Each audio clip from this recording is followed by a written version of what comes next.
The Indonesian Parrot Project, alongside Conservasi Cockatoo Indonesia, has been working on Masakambing Island since 2008 with the local stakeholders to protect and conserve the Abbotti Cockatoo.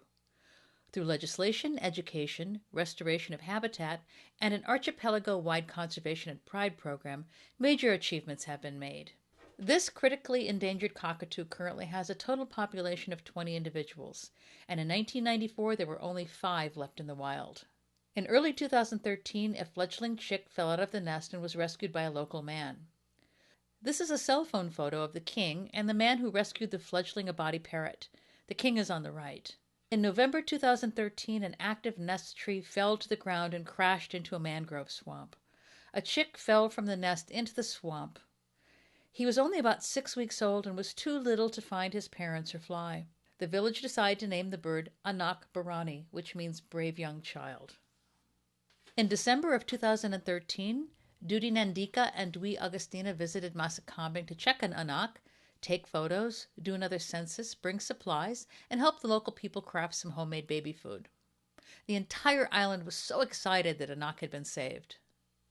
In April 2014, I visited Masakambing on behalf of the Indonesian Parrot Project to check on Anak, bring hand-feeding supplies, vitamins, and food from the U.S., visit the local schools, meet with the king, and teach the local people about avian anatomy, hand-feeding, and basic avian medical care. So the second day on the island, we traveled to Samsu's home to visit Anak Berani, and we were shocked at what we found. Anak was near death. He was dirty, starving, dehydrated, in a small cage hanging directly in the sun with no food or water. He barely had enough strength to perch. We knew we were not leaving without him.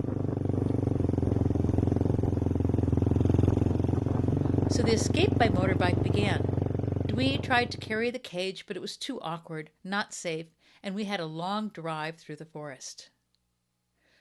We turned Anak's cage into a birdie backpack and lashed him onto Dwi.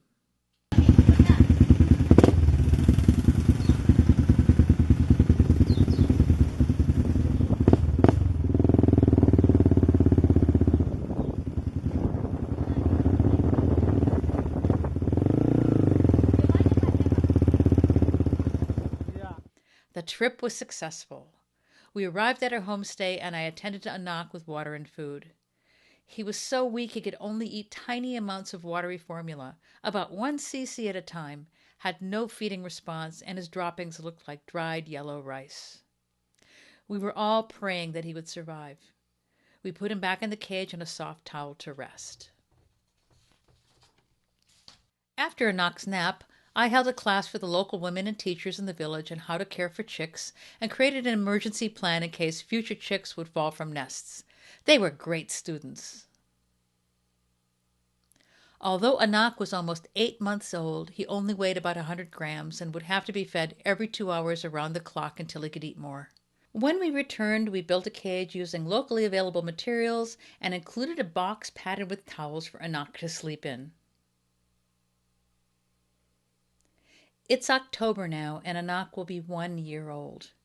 He has gained some weight and is cared for lovingly by Ibu Anju and other women in the village. He still can't eat on his own or fly, but he's a happy little cockatoo.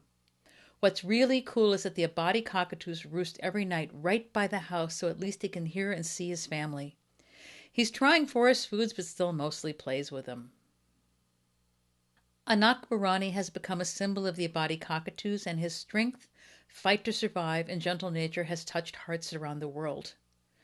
We will get updates every month or so and photos from Ibu Anju's cell phone.